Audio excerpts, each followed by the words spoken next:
most of us in the community can't afford to go to the clubs. But from my point of view, the pool was always like my club. Yeah, and it is a great pool. I do a lot of swimming now myself, and I really enjoy the Hummocks pool. Yeah, it is. And they did a nice job on it. They're great public amenities, and the town is very happy and proud to keep them running. In fact, the recreation programs are almost self-sustaining now in the town. Oh, really? The fees themselves pay for it, so it really isn't a tax burden to the residents of the town. Yeah. Now, I know you've always been active in Save the Sound. Yes. And you know what? And actually, somebody told me a story about you a couple of months ago that you were instrumental in stopping, or one of the people that were instrumental in stopping the Xanadu project. I was very involved in that at the time, right? And for those who don't know, it was a monstrosity that Donald Trump was going to build on David's Island, and thankfully it didn't work out. But there was a lot of environmental groups that came together to really fight that project because it really did threaten the entire water quality of all of western Long Island Sound, and it is a beautiful coastal island. We just don't. Yes. They're not making any more of those. No. And so no, we might be losing them, some. right? Yeah. So we were lucky with that fight, and that the state of New York, the Department of State, also the Secretary of the State at that time, Gail Schaefer, agreed that that was not a appropriate use for that island. And she was also very instrumental in helping Mamaroneck Village develop its LWRP. Yes, I remember. Just to give her kudos. But there's other things I would like to see in the town as well. The town center, as I mentioned, is a building that we'd like to see our energy use reduced in. That's a very old building. It's a very old building. It was the original high school for the community. So it was not built as a town administration building. And there's lots of systems in that building that we think could be improved for energy efficiency as well. And I'd like to see us amend our codes, our zoning codes, building codes, site plan approval process, to at least require consideration of other environmental aspects. We could have people consider Energy Star appliances. We could consider low-impact development and green infrastructure, which would mean low-impact development would be taking a site and trying to have as small a footprint on it as possible, as little paved surfaces as possible. We all know that flooding, impervious surfaces. Yeah. We all know that flooding is a major issue in our communities, and if we could take some of that stormwater, the rain that falls down on our roofs and our parking lots and our roads, and we could get it out of the storm drains, out of the rivers, we would have a lot better chance at ameliorating some of the flooding we have. I'm an elevator mechanic in the city, and I was on a job a few weeks ago, and I went up to the roof to go to the motor room, and it's a pretty new building. It's 510 Madison Avenue, and on top of the roof, is a green roof? Yes, they have plantings and a garden, and it just. I walked up there, I was like, wow, and it's I think it's a LEED building, and they like you was talking about using their air conditioning to heat water and stuff like that. And there's a lot that can be done There is, and New York City is really leading the way in a lot of ways. Bloomberg's been good on that. He's been really very good. Yeah. City of Chicago and Philadelphia, those two cities are also doing a fabulous job. And we have lots of communities in Westchester that are trying to as well. And I'd really like to see the town become a leader in that arena. It's not so easy, though. In the town government, it's not easy because you think, well, why don't we use solar? Why don't we put in wind power? But those renewable energies are very, very expensive to use. And we get a break on our energy costs in the town, being a municipality. Right, 'cause you buy it from New York State. So the differential between what you're saving and what you're paying is not as great as if you were just a regular customer. Right, exactly. So that makes it a little more difficult. But we could do a lot with green infrastructure. We could implement green roofs. We could have rain gardens and ask people to use rain barrels so that you're actually collecting the first flush off of your roof, and then you can use it to water your garden. Right. I happen to do that in my house. Oh, really? Yeah, and it works really well. You're not collecting all of the rain that happens, but you are collecting a bit of it that makes a difference. Right. And rain gardens are a wonderful way to retrofit a parking lot or a yard where you could channel the water from a parking lot or from a roof into an area that's specifically built and meant to capture the water and hold it for as long as possible and sustain and grow plants in there that like a very wet environment. Okay. So I'd like to see us really try and implement some of these things, because I think collectively it would make a very large difference in our community. I know that one little bit on its own seems like, what's the big deal? What's the difference? How does that really help? But when you think about our community, it's mostly a residential community. Sure. And if everyone made a little bit of a difference and made a bit of a change in their lifestyle and their home, it could collectively make a big difference. Even just using those light bulbs, the fluorescent bulbs. I've noticed in my house, it was at one point I changed them all over. As the old bulbs blew out, I put in, and it does lower your electrical costs. Yeah. It really does. They use a lot less electricity. And they do. I mean, that's not going to solve global warming, but like you said, it's a step here, a step there, and a step here. And collectively, the built environment is what is causing the greenhouse gas use. So we've got to retrofit the buildings we already have, the buildings, the homes, the businesses we already have.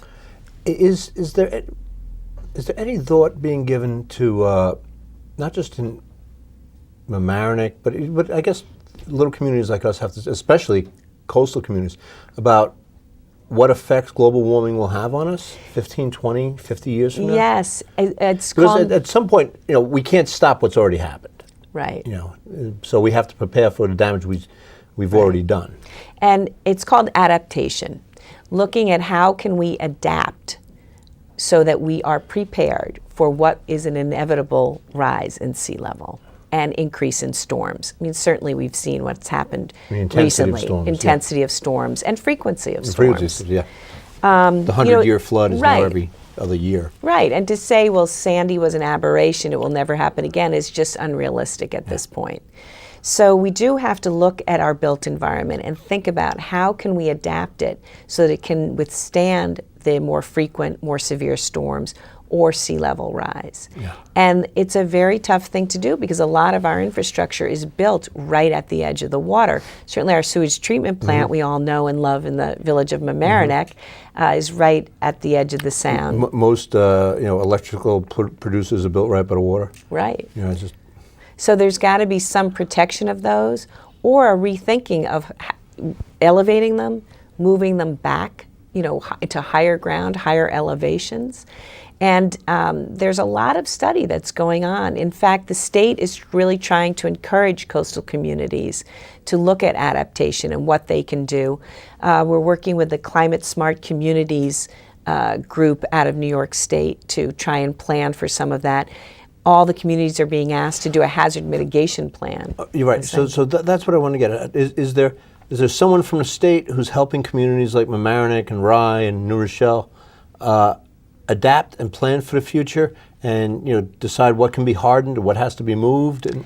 Unfortunately, it's not a one-point person or one-point agency. It has to do with a lot of them.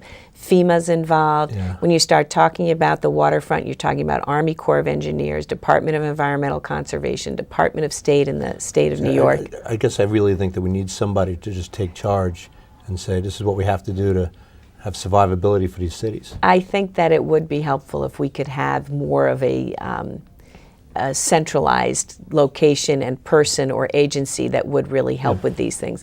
But the state has put money out there to help communities address these things. So the hazard mitigation plan is a very comprehensive plan. I read the outline recently. I was very impressed with what they're asking communities to look at and consider.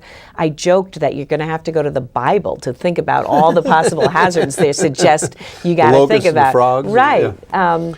So that's a good exercise, though, for all of us to do, because even though we live in a relatively safe area in the Northeast, we now have to look at a different kind of severity of storm. Well, I'll tell you what. I grew up in Manhattan, and to watch the subways get flood and the Brooklyn Battery Tunnel, and it's an eye opener. I agree. I think it's a game changer. It's a game changer. I went to school on 21st Street and 10th Avenue in a Catholic school called Guardian Angel, and that was ruined. In 10th Avenue, there's two avenues from the river. There's buildings that are still not open in Manhattan because of it. And we were very lucky in our community because that surge hit a couple of hours before high tide. So yes, some of the people who live right on the waterfront were inundated with water. But we didn't have a lot of rain, so we were lucky in that case also. If we would have had the rain that we had in 2007, oh boy, we would have been, up the creek without a paddle. I think so too. So we're working on it. We have really wonderful fire departments and police departments and emergency responders. The 3 municipalities do. I really do. As a community, a collective community, we're very lucky to have people so dedicated and committed, and they're really studying it. They're really working on it. Well, that's good. It's good to know. It's heartening to hear that, because we really have to prepare. There's a lot of young men here taping us tonight, and we have to have a community that they can still survive in. Yeah, I agree. But I think if we take some of these environmental steps, we will be helping us ourselves toward that survival. If we can get rid of some of the stormwater that adds to so much of the flooding, if we can reduce our carbon footprint and reduce our energy use, if we can soften some of our landscape by taking out the paved surfaces, the impervious surfaces, we will sustain and be much more sustainable in a storm event. You know what? Everybody acts like this global warming thing is a new thing. And I remember, my brother's a very smart guy. He went to Stuyvesant High School in the city.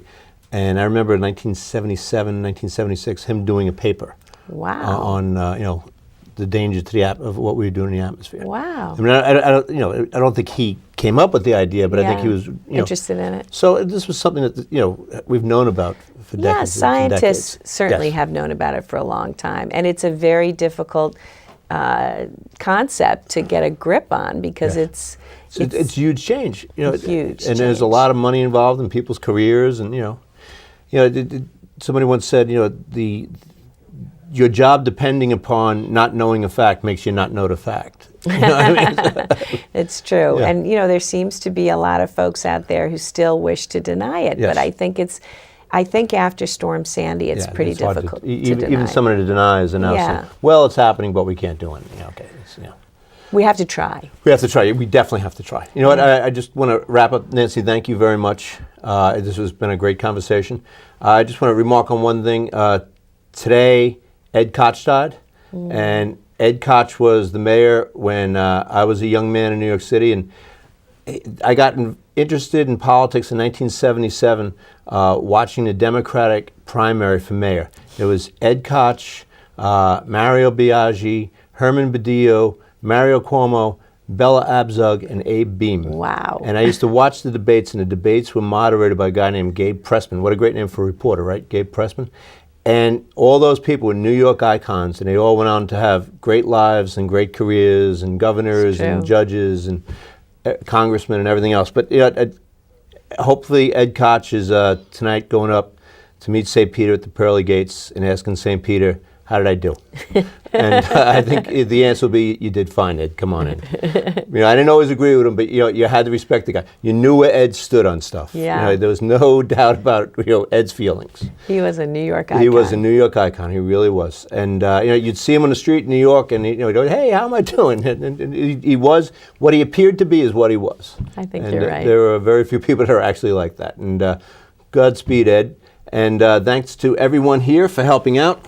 On camera, we had Kevin, Brian, and a young man named Michael.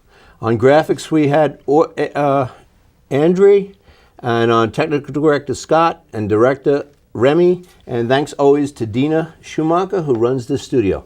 Thanks again, and until next time, have a good evening, and we'll see you soon.